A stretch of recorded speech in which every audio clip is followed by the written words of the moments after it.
Fantastic. Okay, so we'll make a start. So, welcome to the next session of our Liberty series, delayed, but on the French existentialists, presented by the Buckingham Political Thought Reading Club.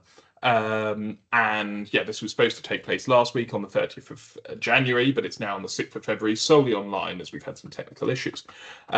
So yeah, we'll be delving into the works of Jean-Paul Sartre, Simone de Beauvoir, and Albert Camus. And yeah, let's get started. So I thought what would be important to do first is run through what essentially is existentialism. Existentialism is a philosophical movement that emerged in the 19th and 20th centuries, emphasizing individual freedom, subjective experience, and the inherent meaning, or lack thereof, of human existence. Its origins can be traced to thinkers such as Soren Kierkegaard and Friedrich Nietzsche, who challenged the dominant rationalist and idealist traditions of their time. Kierkegaard, often considered the father of existentialism, argued that truth is subjective and that individuals must take a leap of faith to find meaning in an otherwise uncertain world. These ideas were defined in, I needed to have my props ready in advance. They were defined in Sickness Unto Death of 1849, which you can get in a really nice small condensed version, which I really like, and in The Fear and Trembling of 1843.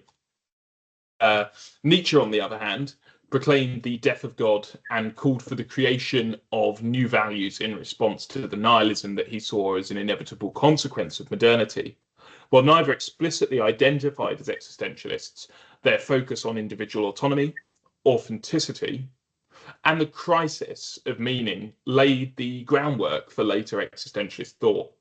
This was defined in Nietzsche's Thus Spoke Zarathustra, which I know you're relatively well versed in, Jack, in terms of looking at Nietzsche.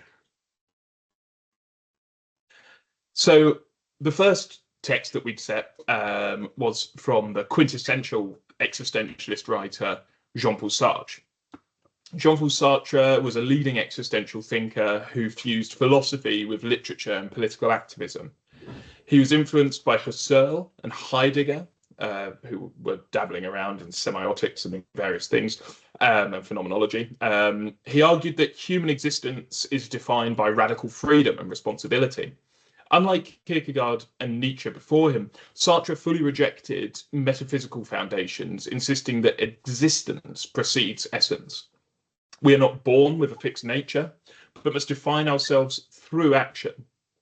His novels, plays, and essays popularized existentialist themes, while his post-war political commitments, including Marxism and anti-colonialism, positioned him as a public intellectual engaging with the crises of his time. Now, interestingly, Sartre is debated amongst sort of left-wing academics after the war in terms of his sort of so-called activism during the war. In fact, Sartre hadn't really directly engaged with the French resistance in the same way that someone, again, a reading that we set, someone like Albert Camus had, but really wanted to dream of himself being this kind of left-wing activist. And I think he always felt a slight bit of guilt. He also got his first position at the Sorbonne from, and again, this is debated whether he would have known this or not, but the previous professor of philosophy had been kicked out because of the Nazi regime and the anti-Semitism of the day, and Sartre basically filled the gap. So there's a little bit of this kind of guilt playing out throughout his life around these issues. But the text we're looking at when it comes to Sartre's existentialism is Being of Nothingness from 1943, where Sartre develops his existentialist ontology, distinguishing being in itself, objects, the objective, from being for itself, human consciousness. He argues that consciousness is defined by nothingness, giving humans the unsettling freedom to shape their own existence. This freedom, however, brings a certain anguish as individuals bear full responsibility for their choices. Sartre also introduces the concept of bad faith, This is the self-deception of denying one's freedom by conforming to social expectations. And I'm sure, Jack, you'll see the kind of slightly, whether it's left-wing French philosophy tradition, but Rousseau and Vein in that. And anyone who attended our Rousseau one surely will see that parallel, which I find really interesting. Though the book offers no ethical system, it presents human life as a project of continuous self-definition, with meaning created through authentic action. And one thing that is quite interesting about this kind of crucible of existential literature that is really birthed by Sartre is that, unlike other philosophical modes and mediums and sort of milieus, you don't see ethical structures necessarily come out of the core writings of existentialism because, and as some academics have said, the idea of an ethical code somewhat counters what existentialism is trying to say, which is you need to act for yourself. You can't have some kind of external structure that props up your ethical decision making. However, that will change with people like de Beauvoir, like Camus somewhat, and certainly when it comes to post-coloniality, when you look at people like Frantz Fanon. So mentioning de Beauvoir, here we are. Simone de Beauvoir was a central figure in existentialist philosophy, closely associated with Jean-Paul Sartre, but developing her own distinct contributions influenced by phenomenology and existential notions of radical freedom. She extended these ideas into feminist theory, arguing that women's oppression was not biologically determined, but socially constructed. Like Sartre, she held that individuals must create their own meaning, yet she recognized that social structures, particularly the patriarchy, profoundly limit women's ability to do so. Beyond philosophy, she was an accomplished novelist and political thinker, engaging with issues such as socialism, existential ethics, and the struggle for women's liberation.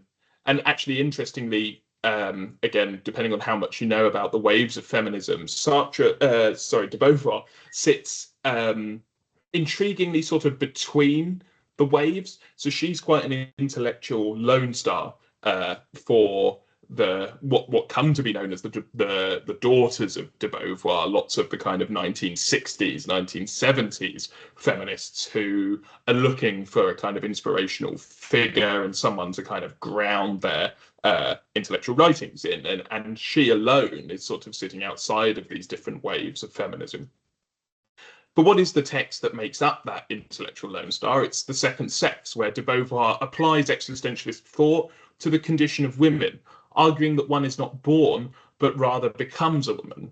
She critiques how society constructs womanhood as the other in relation to man, limiting women's freedom through historical, cultural, and psychological constraints. Drawing on existentialist ideas of bad faith, she examines how women internalize oppression by conforming to imposed roles. The book also explores how economic independence and social transformation are necessary for a true liberation. It was a landmark in feminist philosophy. The Second Sex remains influential in discussions in gender, autonomy, and human freedom. And her discussions, along with Sartre, when they met Frantz Fanon in Italy, would also inspire a wave of post-colonial writing to do with the war in Algiers. But someone who certainly was not supportive of post-coloniality in Algiers, I feel like these segues are coming naturally tonight, was Camus. And Camus was born in Algiers. He was a philosopher, he was a writer and a journalist, often associated with existentialism, though he rejected the label. Instead, he developed the concept of the absurd, the tension between humanity's search for meaning and the universe's indifference. So if you're looking within kind of academic categories, you'll sometimes see Camus not branded as an existentialist, but as an absurdist. Influenced by Nietzsche and Dostoevsky, Camus argued that traditional answers, religion, ideology, or philosophical systems failed to resolve this contradiction.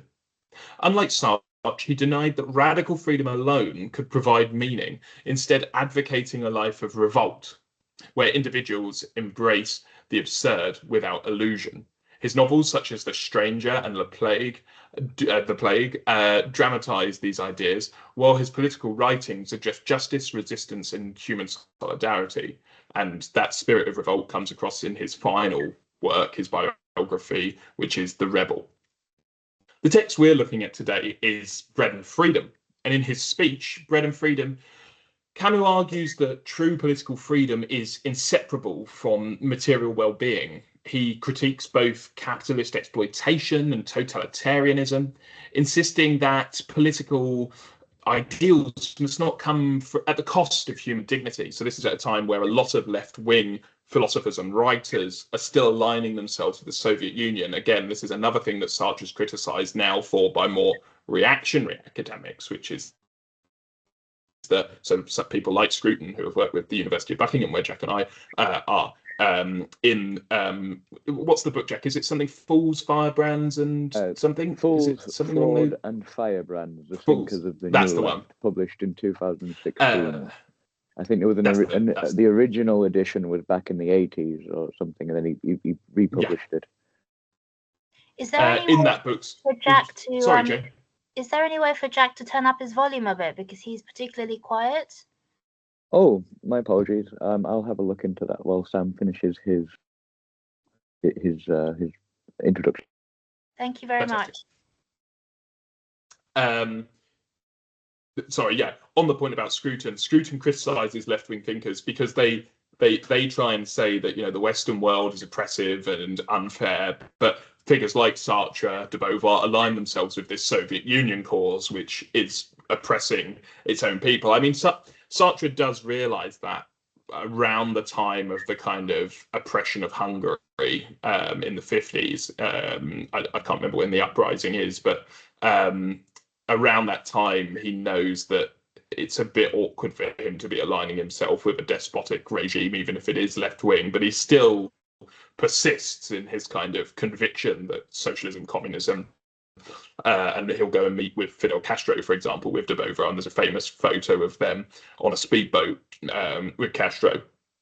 But Scruton would say that some of these figures are too willing to ally themselves with regimes that do not fit their broader philosophy. However, Camus is not one of those people, and in Bread and Freedom, he is specifically saying that there are various politics of the world that are oppressive and that we need to revolt against.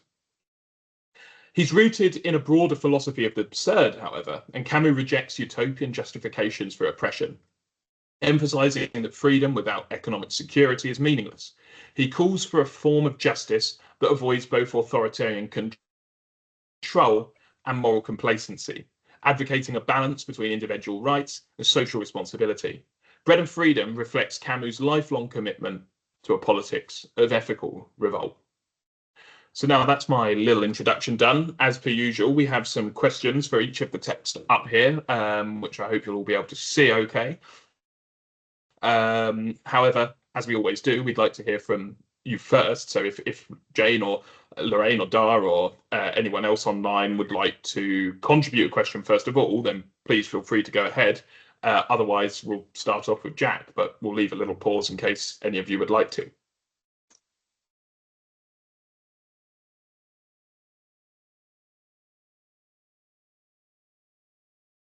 Well, Jack, feel free to get cracking if you so desire.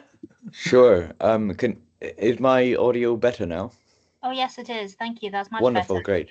Wonderful. I just switched it from the headphone to the computer. Sometimes the computer does it better. Okay. I'm very interested in Sartre's idea that the best way to think of the human person is as in continuous revolt against the world, and in some sense in continuous revolt against others, and that the basic definition of freedom is a a revolutionary act, and that becomes the most essential feature of man, of the subject.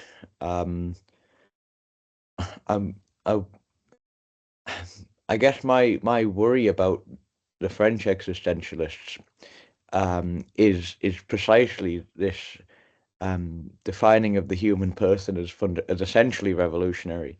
If we accept that definition, what is the meaning of a society? Is it possible for anything positive to bind us? or is it just that fundamentally negative dimension, that reactionary dimension? I put that out there. I mean, condense that a little bit, Jack, in terms of the point, just in case anyone else wants to answer prior to me. Yeah. So Sartre basically, the basic idea is you're a subject in a world of objects, and you're also a subject in a world of other subjects who want to dominate. And the evidence of your being a subject, the primary evidence is your freedom, and the highest version of that freedom and your highest value is to what would you say, is to yeah, to what's the right to phrase? Reach a true, yeah. The idea he's painting is of a revolutionary freedom. So if you're in a despotic regime, your primary value is in resistance. That's the word I'm looking for, resistance. For Sartre, your primary value is in resistance to the world and resistance to the affairs that and the circumstances that are placed upon you. Yeah. So in short, for Sartre, your highest value is revolutionary. Your highest value is resistance and fighting back and pushing back. And yes, and for me, that's a very negative view of the human person, not in the sense that that's not necessarily something that's called for, but you place the value of the person in pulling away from the world rather than positively building something and positively building something with others. It's unclear how to move from Sartre's vision of the human person to a world of trust and a world of obligations and of mutual bonds that actually come to positively constitute a society that will last. Yes, and I mean it's massively forged out of, if you read the introduction to the section on freedom and to the being and nothingness excerpt, it's a worldview that's massively forged out of the repercussions of the Second World War. So his whole philosophy is coming out of this kind of, like, as you say, revolt, rebellion, resistance. I mean, resistance theory is something that goes way back, but this is something completely different, that your whole ethical structure needs to be based on resistance. But as it says in the introduction to this section, in his play, Men Without Shadows, about it's about confronting the idea of being tortured, and he's essentially saying that this is the way that we have to live every day. We have to accept the responsibility that every action is my own, that every action is something that defines me, and therefore anything that constrains that, I have to resist against. I have to consistently be fighting against it. So as you say, that kind of, the origin point is actually living under a despotic regime. It's living under the Nazis during the Second World War. However, from that paradigm in which he's forging these philosophical ideas, he takes that into what then becomes the kind of fledgling Western society that you see in France emerging after the Second World War. Now, I know that Jack's going to have some interesting points around this, because to consistently just be basing your ethical system on resisting seems to be quite a, it's a very left-wing view of what liberty is, and obviously that's the series in terms of how does this link to liberty. Now, for Sartre, liberty is very much the notion of consistent resistance, consistent rebellion, consistent revolt. But Jack, I think you would have some criticisms of that in terms of how you see liberty within a polity, within a state.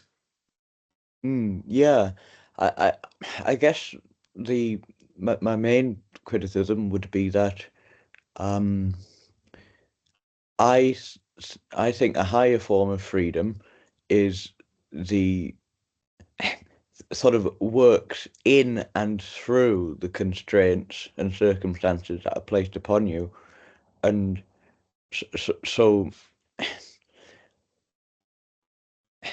how to describe it? You know, we sort of all recognize that not everything is in our control, and a lot of people do resist that internally, and they often therefore lead quite unproductive lives because they get quite worked up about so many things in the body politic, in government, and in the culture, which which they find irritable or which actually do negatively affect them. But that becomes a larger distraction for things that they can do in that world. And so it sounds quite enchanting to exhort people to resist and rebel, and there is a time for that, I'm sure. But I mean, if everyone's doing that all the time, you can't have a society, surely. What's going to unite us are our collective efforts at rebellion. It's like, well, do we not all have different motives to rebel? Because Sartre wouldn't recognize a unifying ethic beyond create yourself, and so there's no obvious idea of a common cause in Sartre. That would be substantial. And so for me, until you try and come up with a version of liberty which is oriented towards something concrete, which isn't just about throwing off constraints for people to do their own thing, but had a precise idea about what would be worth the society achieving. I mean, he does recognize, he obviously, in discussing that all of these big trunk trains of hyphenated terms, he does recognize the idea of being in the world. So, he does recognize that we are defined by the situation that we're in, and that we're in a world that's populated with other people. But I suppose the idea that you're defining is one where we sort of quiesce in the system and thereby reach our liberty through together defining what those limits are. For him, it's superseding those constraints, those parameters that have been set. To become a being for itself, you have to supersede the kind of objective standpoints, the objective mores, the objective values of a society. And I suppose the counter argument to what you're saying would be that you have to realize that you can revolt against things. You don't necessarily have to be in a constant state of literal physical revolt, but you have to be aware that if you don't agree with something, you can go beyond those constraints, and just even by thinking that, just so that you've got the psyche of being able to just be for you, a being for itself, not a being for the other, which would be bad faith, but a being for itself. That is how you mark who you are as an autonomous individual agent. Okay.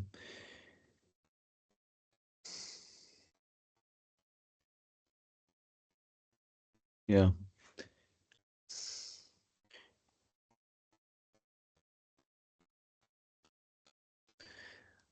I'll have a think about how I could respond to that. And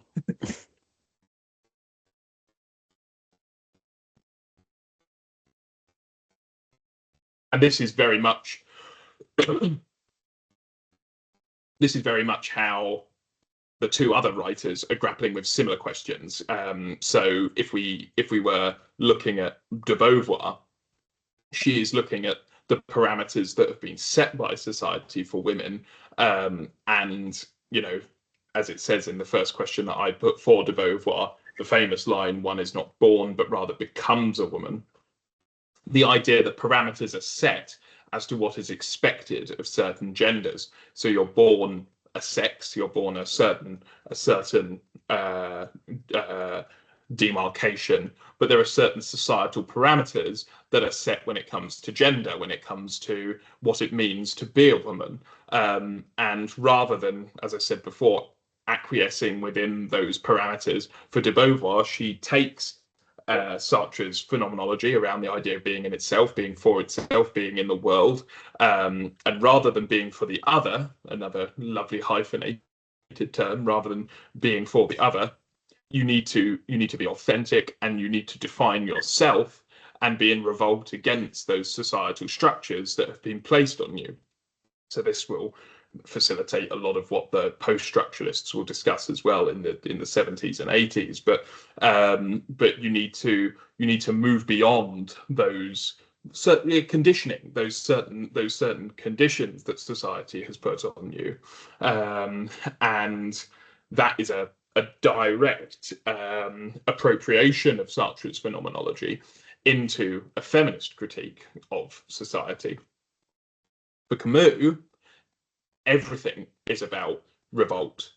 So I think where Jack was going with his criticism of Sartre, it's very true when it comes to Camus, because Camus is saying you need to consistently revolt against political systems. He's not making a judgment of left wing versus right wing. He's saying if economic justice and political freedom are not guaranteed by the society, you need to be in revolt, because the usual definition is, oh well, if you want economic justice, you're going to have to forfeit liberty. But if you want true liberty, we're never going to have equality of ends, or that's how it's defined in terms of social justice, equality of ends. So the idea that everyone will have a fair distribution of material wealth. For Camus, he's saying, no, just because these two different iterations of the way that society is functioning now, just because they have been the way they are, the Soviet Union and the Western world, does not mean that we can't revolt against both of them to try and come up with a way, expand the parameters, go beyond them. Because if we're only working within a paradigm that's already been preset, and as I said jokingly to Jack in the start of this, this goes back to Rousseau somewhat, in the sense of going beyond your age, going beyond the applause of your generation, and saying, well, let's strive for something fresh, something new. So for Camus, it's purely political. For de Beauvoir, it's centered on gender and the predefined roles that she's seeing in her age. And Sartre is really laying out the core philosophy. And we just had a comment here in terms of Meursault preferring to be sentenced to death rather than lying, so that's from L'étranger, the stranger, the outsider, where he's sort of told by the priest to have faith in God, to apologize, to try and vindicate himself before God, but actually no, he doesn't, because he doesn't believe that he should be forced into a certain way of thinking, regardless of the ethical considerations of what Meursault has done. He's murdered a man, but he doesn't want to be forced into the constraints just because it's what's socially acceptable. Regardless of whether it's ethical, one should always be considering their act within their individual. Oh yeah, and an important thing to add here is the situation. Situationalism defines existentialism. Situationalism comes into a lot of different ethical systems. In the 60s, Joseph Fletcher and his situationist ethics, not related to existentialism, but very similar in the sense that you are defined by your situation, and you shouldn't just be almost getting out of your moral responsibility by saying, oh no, well, yeah, ultimately I give myself to some dogma, ideology, political organization. And for Camus, this is very real. So from a historical perspective, this is very real because Camus never joins, he never sort of defines himself by his political association.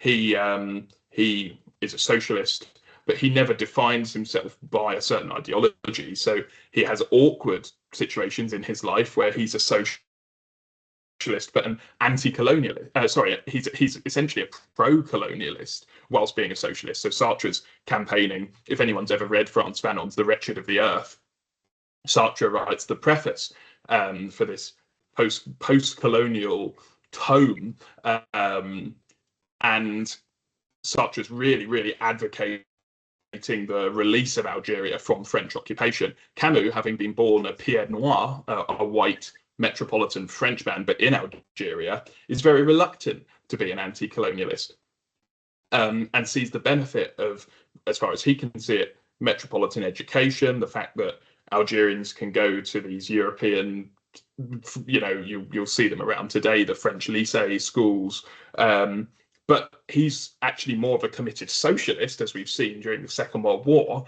than Sartre is. So for Camus, he's living out these questions every day. He's saying, well, I think one thing that doesn't fit with my broader ideology, but it's about superseding predefined political parameters.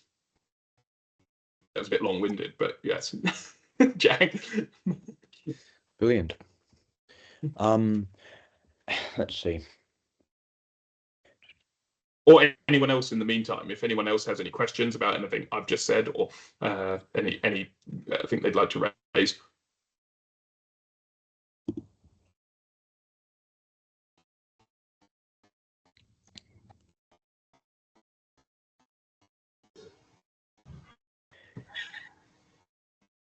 I was wondering about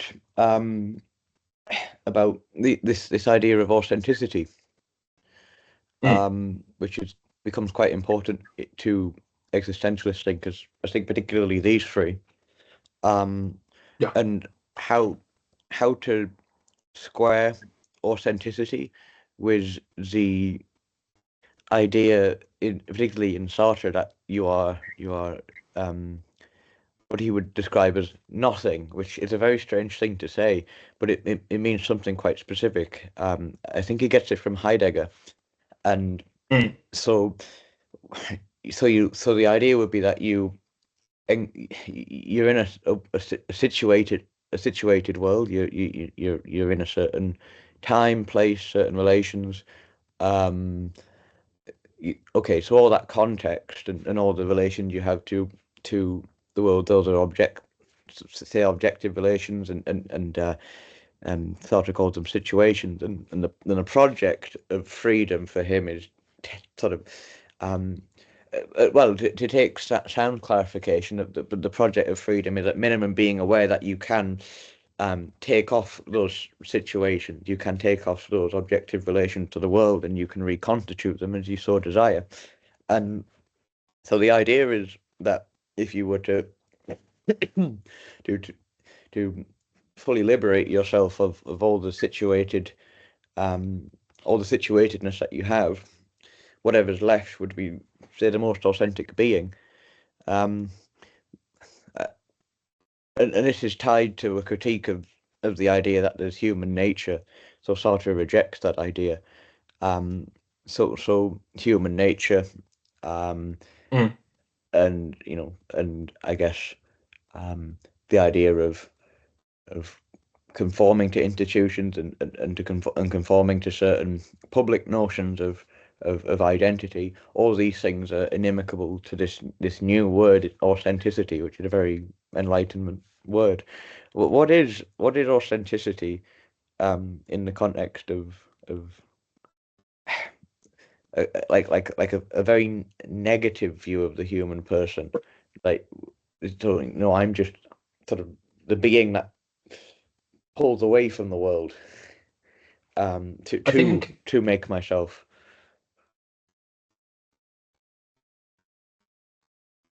I think within the context of the origins of these ideas, Camus has a really nice line where he says that the beginning of authenticity is when man realized he was never truly free until he started to have self-doubt, self-reflection on his situation. That's the cusp of being able to realize that you're authentic, which is actually realizing your own shackles, your own chains, the chains that Rousseau said we ran freely towards, but we were quite comfortable there because it gave us an out of needing to take responsibility for ourselves. The authentic self is one that realizes that actually no dogma, ideology, faction, however we try and define ourselves externally, if we remove those lenses through which we look onto the world, actually we were never free because we were being predefined in our subjective judgments, which we thought were our own personal subjective judgments, but actually they were defined by the various kind of lenses that we looked at the world through. So it's when man starts to realize that he was not really free before, that introspection is the point at which the authentic self comes about. And I think that's why they insist on this constant revolt, constant criticism, constant kicking of the tires of society, because it has to be ongoing for the authentic self to thrive and survive. So it's a kind of radical self-honesty. Yes, yeah. Okay. Exactly. And so yeah, I guess everywhere you turn in these thinkers, you find society subordinated to the expressive individual. I get that phrase, expressive individual, from a great historian called Carl Trueman, who wrote a lot on these thinkers. Right, okay. And I think this leads us on, Jack, to the concept of bad faith in Sartre's work. And how did you interpret his idea of bad faith through the phenomenology in this excerpt? You'll have to remind me what bad faith is. I don't remember it coming up in this excerpt. So essentially believing that one is free, but operating within a world that has defined the parameters through which you see what your freedom is, your liberty is. I guess I didn't realize that was a phrase that was important in his broader repertoire. Okay. So bad faith is like self-denial in contrast to essentially, yes. Yeah. Right, okay. Yeah. And so he'll observe that you get all kinds of societies that can be built on that, but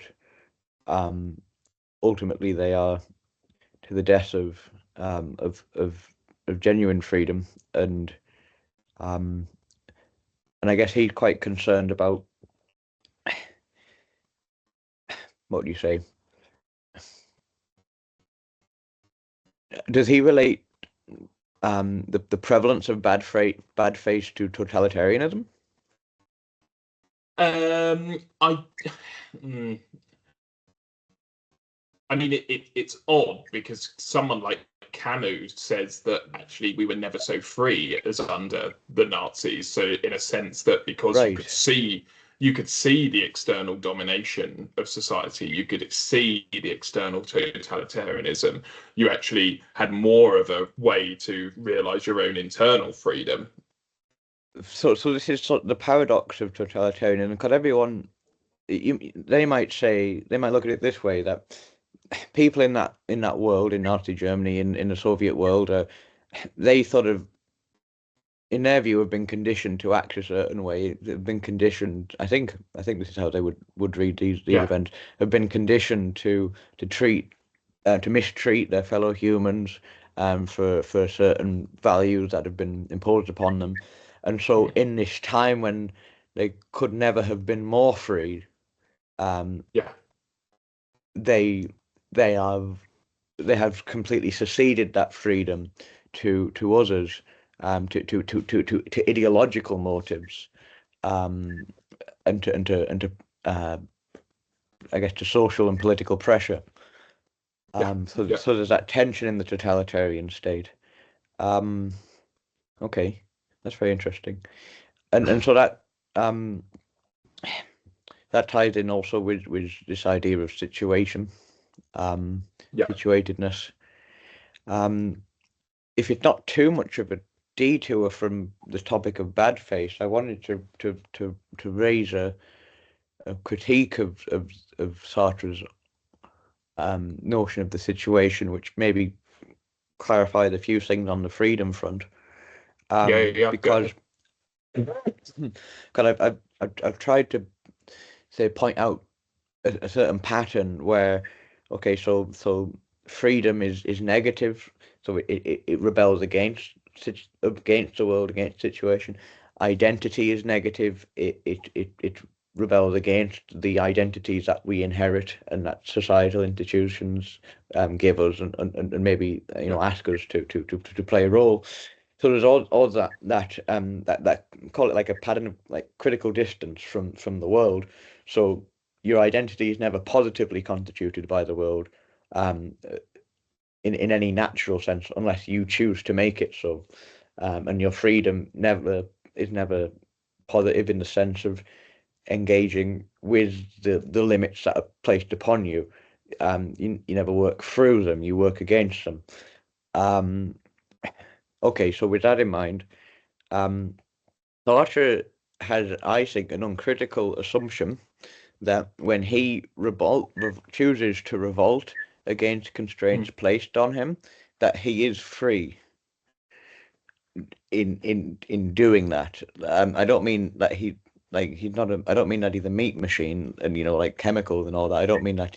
I don't mean to put forward a determinist worldview. I mean that he thinks the decision to rebel is a kind of value neutral decision, and in that sense, it's a pure freedom. Yeah. Whereas I would suggest that one can rebel out of fear and out of pride and out of envy, and and out of shame. People can resist all kind of things in the world, all kind of identities, all kind of obligations and invitations, and it's there's an element of what Sartre does attend to this to some degree. He's interested in the idea of passion and the relationship between passion and freedom, and he goes into a philosophical critique, and he tries to say that there's no such thing as passion, that as something that would come up against freedom, because he says they can't coexist. But I find that a very strange thing for someone who's a phenomenologist to say, because your experience of passion is precisely your experience of autonomous values imposing themselves on you. And I don't see why shame and fear and anger aren't the kind of values that can impose themselves on you and lead you to make a choice with your freedom that is less free. So, and I think of this particularly in relation to de Beauvoir, actually, who. Oh, interesting. I was about to say, do you see this carrying across to de Beauvoir and then to Camus? Because de Beauvoir had obviously started a very long and an ongoing conversation about the relationship between the body and how we choose to express our bodies in the world, sexually, politically, and there's this underlying assumption which he gets from Sartre that if I were to absent myself from the roles that society gives me to play in this sense, that would intrinsically be a free decision. But I see a lot of discomfort around this topic, stemming from a lot of discomfort that people seem to have with with their own body than with their own ideas of masculinity and femininity. I see a lack of a rich enough narrative about what these two things mean, and so where Sartre and de Beauvoir might see a lot of people shrinking away from masculinity and femininity in the richest possible conception, and see that shrinking back as a free choice, I would say, well, no, be careful, because there's a lot of underlying motives there potentially. We don't understand these things, so we're fearful. We're ashamed. We're angry with our inheritance. So I don't think it's one example which is relevant to de Beauvoir, but there's so many other examples. I don't think just pulling away from the world and pulling away from society is intrinsically free, because there's lots of reasons why you might do that, which are influencing you and which you have to overcome, and part of that's what maturation is. And this is the kind of freedom I'm interested in, the freedom to pull through discomfort and resentment and things we don't like, or things that are maybe imperfect. Maybe we're justified in those feelings, but we're not going to tear things down, but we're going to be strategic, and learn how to use this game that's been placed upon us for our own advantage, and for the good. Sorry, also long-winded, but I hope that's of interest. In a way, you sound quite postmodernist there, in a roundabout way, in terms of that's the somewhat postmodernist critique,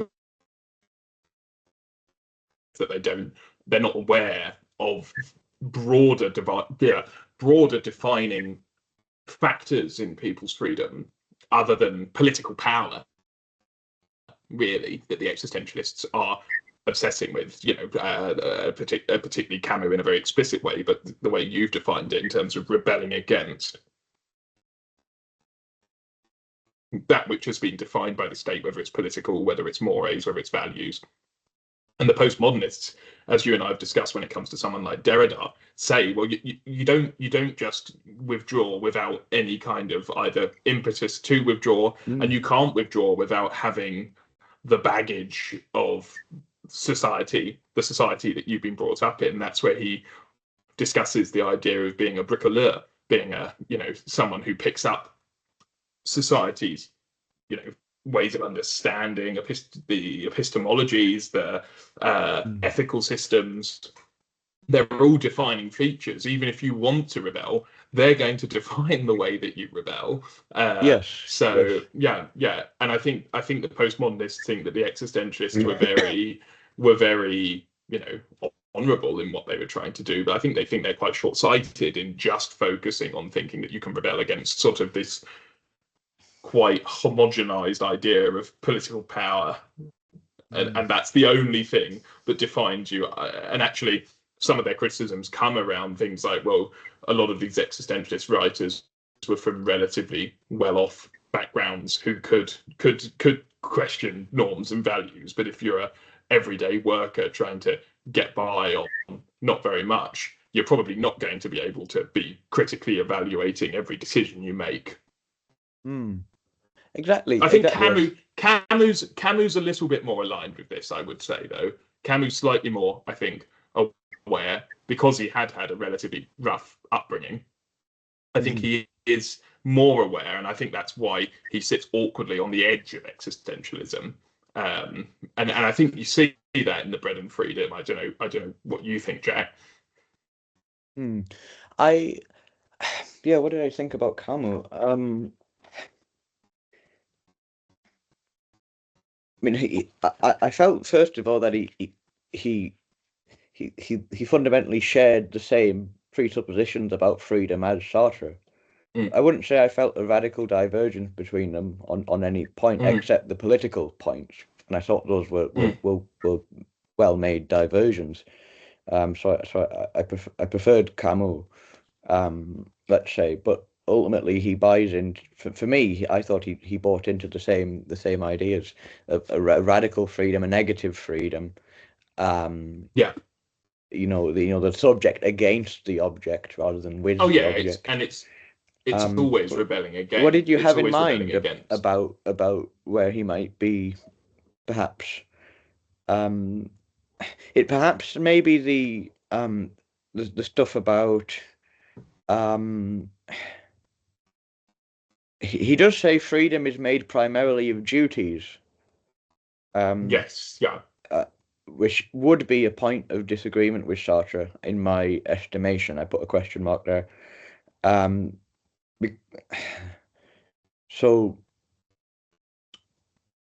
Camus adds that the contrary view, which would be that freedom is composed of privileges, is an insult to labour, and by extension to intelligence. And this is the latter part of that article where he's giving this exhortation. We shouldn't be pitting labour against the intelligentsia, let's say, labour against the academia, but that there should be some sort of cordiality here, some common ground. Is this where you see him being a bit wiser to some of the issues in Sartre? Yes, I think so, and I think he's much more aware of the driving, simply by the fact that he recognizes the two systems of capitalism and Soviet totalitarianism as being both equally damning. But also, I think, you see it across his oeuvre where he's finely tuned to the fact that you can't, unlike maybe Sartre, maybe de Beauvoir, maybe other existentialists such as Merleau-Ponty, who are slightly abstracting themselves from the practical reality of the political philosophy that they're trying to expound, but also not really placing themselves within individual agents' circumstances. In something like the myth of Sisyphus that Camus wrote, the whole idea of that is you have to trudge on within your social bounds, within what society has defined. But his famous line where he says you have to imagine Sisyphus happy. He has to consider his scenario and then make a life out of that, still rebelling against the kind of punishment that has been put on Sisyphus, but rebelling through being happy by saying, well, I'm not going to let you put me down. But I think he's more finely tuned to the political realities of individual autonomous agents, whereas perhaps what we've seen with Sartre is that he's slightly abstracted from those kind of more material limits that are put on individuals. Yeah, I think that's what I was trying to get at. Yeah, no, that makes sense. Thank you for clarifying. I agree with that. And that's exactly what's needed. There has to be this foundational level of acceptance. I'm aware that I run the opposite danger of denying the any virtue that could be found in negative freedom, and any virtue that could be found in challenging order and in but for me there has to be this fundamental level, the way Burke would put it, changing through a tradition.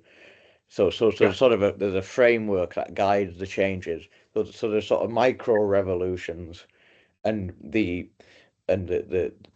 whatever that foundational level of acceptance, whatever that kind of ethic is, keeps it from to generate this the ongoing social project of finding finding justice, let's say, and of preserving liberties from completely derailing. So I think Sartre's locked up a bit in his theory. There's room for both. The revolt and the acceptance of the positive and the negative freedom. But it has to be the positive at the root, I would say. And similarly, the positive conception of the human person as something rather than nothing, or someone rather than no thing, I would say. I think No, I was just going to say, I think focusing in on Camus and on that first question that I put in there, he certainly comes across as a you could say a Marxist. I mean, Marxist makes you think, oh well, surely he'd be aligned with the Soviet Union then. But obviously, the whole point of that text is to critique the Soviet Union just as much as the West. But I think he's trying to bridge that gap, and believes that without sort of economic equality, any form of the true political freedom that we've been discussing thus far is impossible, because social inequality will limit people's ability to participate meaningfully in politics. So, I mean, that was sort of what I was driving at in terms of why I think he's more attuned. I'm not saying that he has any particular, like all sort of social justice theorists. He obviously, it's a difficult thing. If it was easy, we'd have it. But his idea is that you can't meaningfully participate in the full sort of extent of this existential analysis of the situation you're in society if you don't have some form of economic equality. You won't be able to meaningfully understand your situation. So he's saying, well, I can see that the political realities of the day are pretty brutal, and the economic realities are, and he thinks that you need to have that economic equality or economic justice to ensure individuals have the basic conditions to live with a certain sort of dignity, which would then facilitate them engaging in the political and philosophical life that has been discussed. And in a sense, he's saying that the whole of society is living in such as bad faith.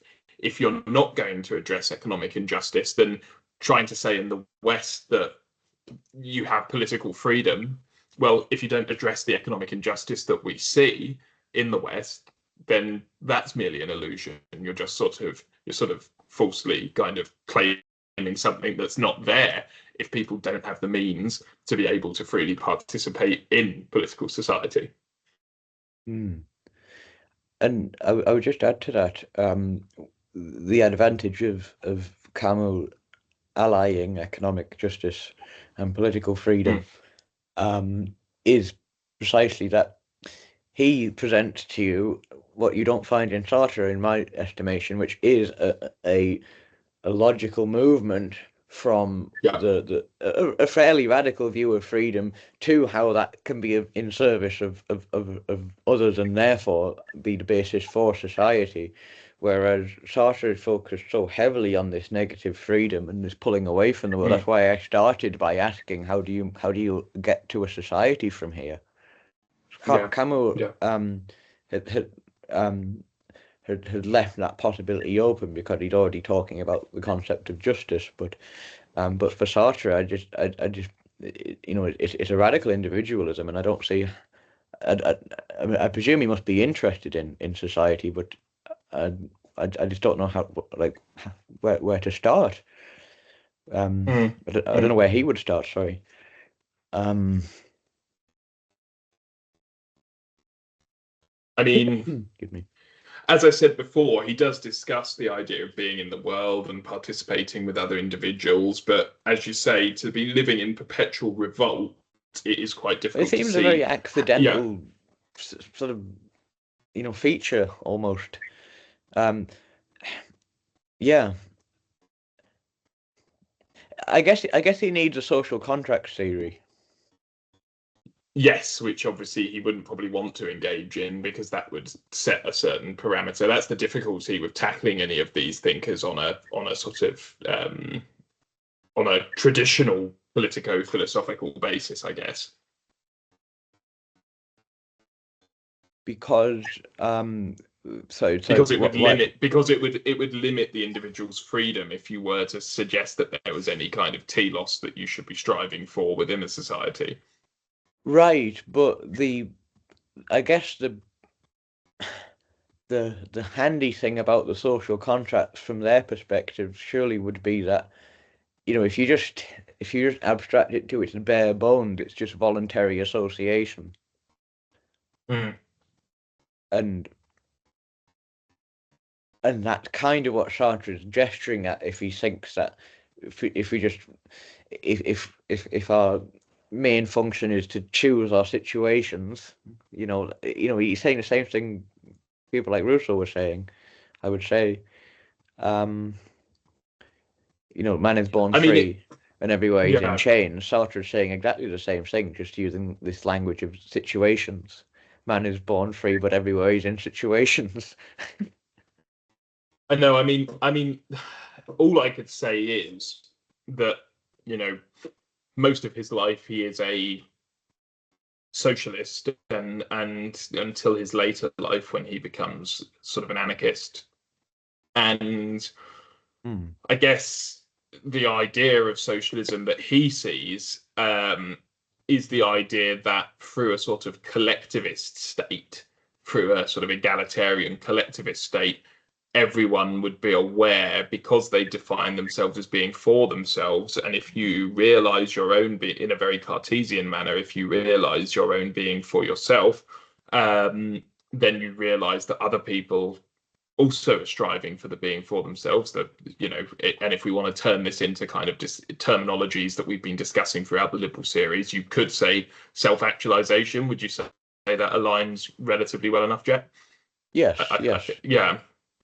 And for him, you would need a collectivist socialist state in order to facilitate individual agents defining themselves through their choices, while sort of taking a certain responsibility for others and their well-being, realized by the realization of the for yourself, and therefore realizing that in other individual agents. This all gets very complicated with these long hyphenated words. Okay. Sorry, I keep cutting in and out of my camera because the Wi-Fi keeps telling me it's not very strong, so I don't want it to keep glitching and lagging. That's right. Do we have any?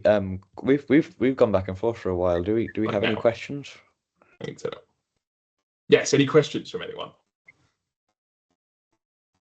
Jane or Lorraine, do you have any queries or on anything that Jack and I have raised thus far? Because we don't want to be dominating the conversation the whole time.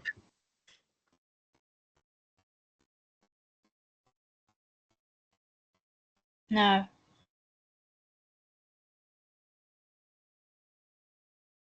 Jack, did you have any more questions? No.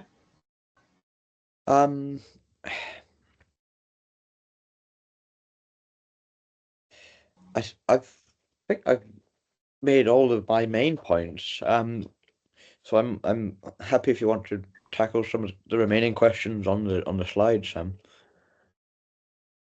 Well, let's have a look at the. Hang on.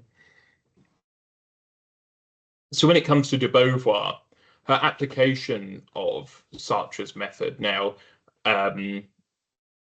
in feminist scholarship, there's often a reluctance to tie Sartre too closely to de Beauvoir, because for a long time he was seen as sort of overshadowing de Beauvoir, and any time that de Beauvoir and Sartre are mentioned, it would always be with the dominance pressed on Sartre's scholarship. But obviously, de Beauvoir is doing something overtly political from Sartre's phenomenology. So how does de Beauvoir apply existentialist concepts of freedom and bad faith to explain women's oppression? So how does she take what Sartre is saying about the need for resistance, the need for constant evaluation of one's situation, but also, is she maybe critiquing women? Is she maybe critiquing how women are accepting their position in society? Jack, what would you say you got from the second sex?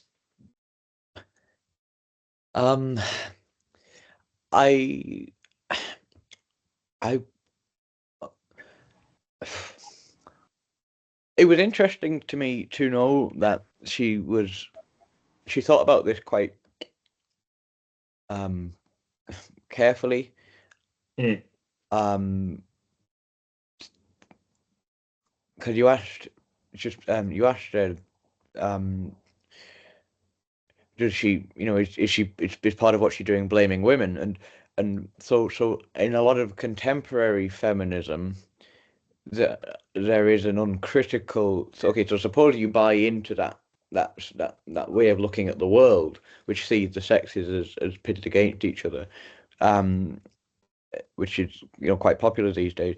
A lot of contemporary feminism, I would say, is quite one-sided in that it projects a lot more onto the world. And one of the refreshing things about de Beauvoir was that she was being consistent in that she would turn the criticism on woman herself, as it were, and ask, well, are you not only participating in this, but don't you also have something to gain from it yourself? Um, there is something that both parties, both sexes do get out of the traditional relation between men and women sort of through time. So, and she's aware of that in her own way. So, as much as Could I just add a passage in here quickly? Yes. I think an important part for this is from, well, in my version, which is the Everyman's Library hardback edition. Want of authenticity does not pay. Each blames the other, so man and woman. Each blames the other for the unhappiness he or she has incurred in yielding to the temptations of the easy way. What man and woman loathe in each other is the shattering frustration of each own's bad faith and baseness. Yes. Right. Excuse me. Sorry. And she'd obviously put that phrase "bad faith" in quite deliberately, and because I didn't realize it was a Sartre term and a significant term, I overlooked it. But that makes sense. So she's sufficiently psychologically astute to notice that people will collaborate in their own means of oppression and self-subjugation because there is something addictive about that and something pleasurable about that. In any kind of context, you will find that in a Hegelian master-slave dialectic, you'll find reasons to want to be a slave. In the Bible, for instance, in the Old Testament, you get the whole story of the Exodus, very famous, and that no sooner have the Jews been freed from their slavery in Egypt that they're resentful and bickering because the price of freedom is quite something to bear. It's responsibility. The price of freedom is responsibility. You have to have a world to lift on your shoulders. So there's all sorts of attractive things about being enslaved. And so in de Beauvoir's world, there's all sorts of attractive reasons about being the inferior sex, if you think of it that way. Which and so yeah, okay. So she's applied Sartre's logic, I would say, perfectly. And it sort of relies on the bad faith of the man wanting to be the kind of savior, the macho, quintessential macho sort of chivalrous gentleman. That as you said, it's the master-slave dialectic. It relies on the slave reinforcing the master's psyche and image. So if you guys haven't heard of the master-slave dialectic before, Jack, you maybe if you want to do a quick definition. So the master-slave dialectic is this idea that comes to us from the German idealist philosopher Hegel, who's sort of the next biggest German thinker after Immanuel Kant. And Hegel had this idea about identity, that identities were mutually determined.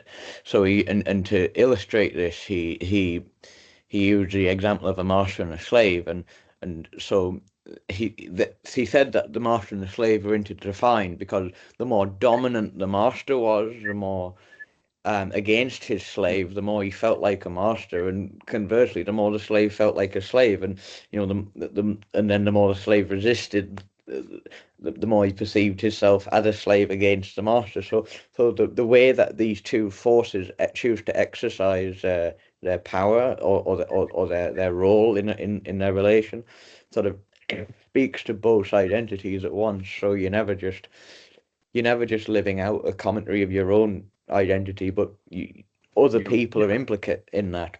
And so you can transfer that idea directly to what de Beauvoir chosen framework for looking at the sexes is. And if she sees the sexes as antagonistic towards one another, then the particular means of antagonism sort of go both ways, as it were. Would that be the right way of thinking about it? I definitely say so, and it relates into what she says in the conclusion as well. But he himself is the slave of his double. What an effort to build up an image in which he is always in danger. In spite of everything, his success in this depends on the capricious freedom of women. He must constantly try to keep this propitious to him. Man is concerned with the effort to appear male, important, superior. He pretends so as to get pretense in return. He too is aggressive, uneasy. He feels hostility for women because he is afraid of them. He is afraid of the personage, the image with which he identifies himself. So he has to create himself to be this kind of, overly aggressive and protective and image, and relies therefore on the woman becoming weaker and sort of more in need of him.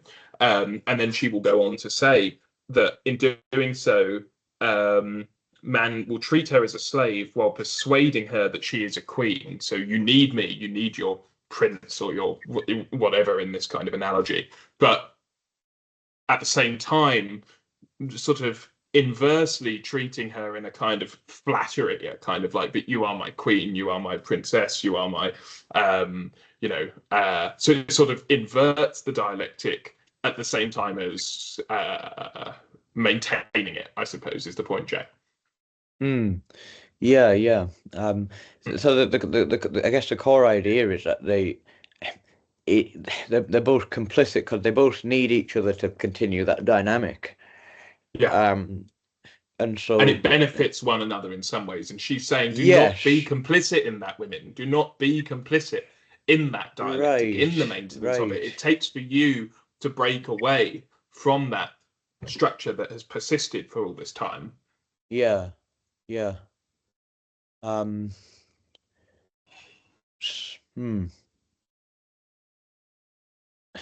So then the consequence of that is she again has to sort of like a neutral position. The men will become a bit more effeminate and the women will become a bit more masculine, or sort of meet in the middle kind of thing. It's sort of an erasure of an amelioration of differences. And what are the implications of that for society? Would you like to expand on that? Goodness. I come at it sort of what I was alluding to earlier. I used this subject quite intentionally earlier to illustrate some of the issues with this idea that pulling away from society is sort of intrinsically an act of freedom, intrinsically a neutral act, and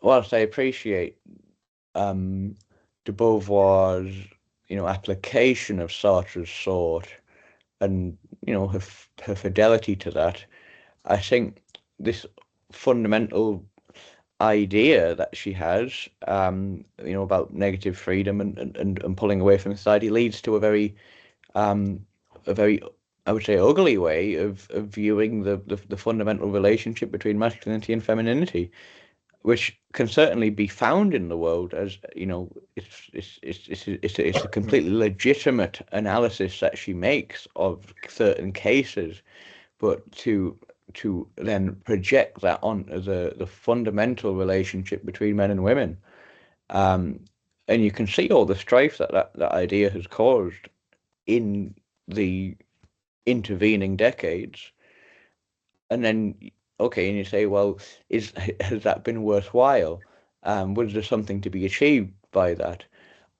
Well, allegedly, ostensibly this neutral level of identity, which for me doesn't exist, because if you really think that these identities are intertwined, even if they're intertwined in a toxic way, um, you know, what I get maybe the postmodernist critique again, but what does it mean to be shed of that, especially given that you are a being with a body that has certain expressions. It's a social and then a physical self-mutilation, and so you see some of the pathological consequences of negative freedom.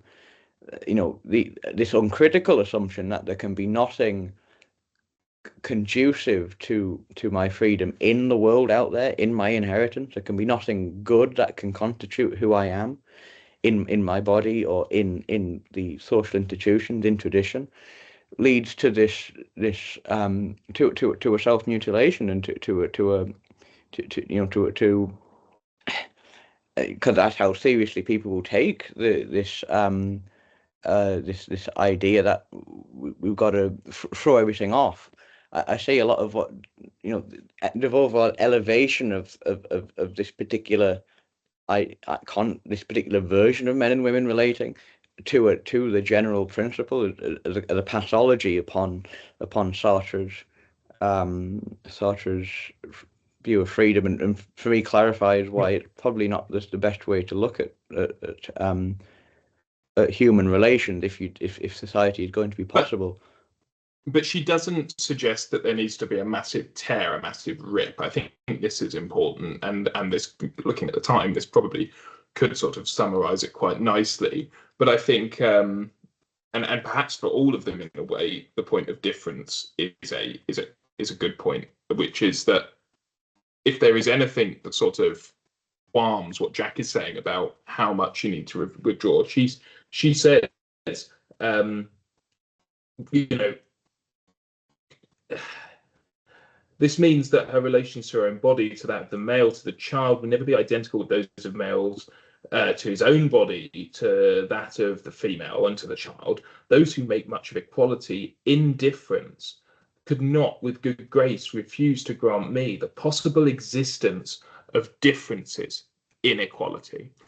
And I think that's the interesting thing that she's raising in those concluding remarks. She's saying these differences can exist within a more equal society. So we've had Sartre talking about, consistently rebelling against societal structures, kicking the tires, testing how firm, how strong certain institutions, certain ways of thinking are within the society that he's living in. You've got de Beauvoir saying, well, we need a shift, we need a paradigm shift from the world in which she's growing up in to bring women up to a level playing field, and give them the chance of freedom. You've got Camus saying ultimately we need to question political authority, but again we need to somehow give political agents some sort of economic ability to support themselves within a free society. But ultimately, one thing they perhaps differ from a traditional Marxist and makes them slightly more within this kind of liberty series that we're discussing is that they have a recognition of difference. They're not saying that everyone is the same. They're saying that every individual has their own responsibility to try and grasp their freedom, but there's always going to be difference amongst us as individual agents. And I suppose if we're getting back to what Jack was saying, it's about how do you form a society around that? Okay. It's about entrenching the fact that, yes, we all have difference as individual autonomous agents, and we need to recognize that. We need to recognize our authentic selves, whether that's philosophically, through gender, or through politics. And that's the way that we can create a more free, truly free society.